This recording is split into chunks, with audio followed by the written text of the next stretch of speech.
এই মাখাটা করে খেলে বারবার করে খেতে ইচ্ছা করবে, আর এক থালা ভাত এমনিই খাওয়া হয়ে যাবে। নমস্কার বন্ধুরা, আমি মৌমিতা। আজ নিয়ে চলে এসেছি আর একটা রান্নার রেসিপি নিয়ে।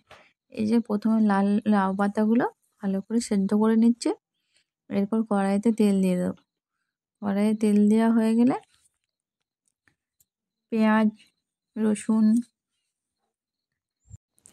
কাঁচা লঙ্কা দিয়ে দেবো, আর শুকনো লঙ্কাও দেবো। যার ঝাল পরিমাণ মতো দেবে, যার যেমন ঝাল খেতে ভালো লাগবে।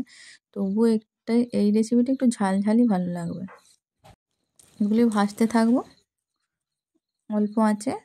এই যে ভাজা হচ্ছে, ভাজা হয়ে গেলে তুলে নেব। এই যে ভেজে নিয়ে এবার তুলে নিচ্ছি। তুলে নিয়ে এবার মিক্সিং জারে দিয়ে দেবো। তারও শিলনোড়ায় বাটার ইচ্ছা থাকলে শিলনোড়াও বাটতে পারো।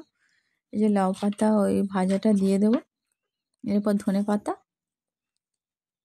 আর এর সাথে কুচো চিংড়ি দিয়ে ভালো করে পেস্ট করে নেব।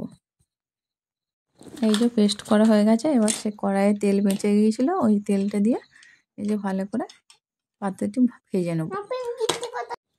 দিয়ে এবার ভেজে নিচ্ছি। এই যে ভাজা হচ্ছে, ভালো করে ভাজতে হবে যাতে এই পাতার ঝোলটা কমে যায়। এই যে ভাজা হয়ে গেছে, টান টান হয়ে গেছে, এবার তুলে নেব।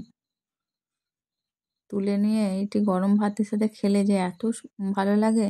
ভিডিওটি ভালো লাগলে কমেন্টে জানাবে।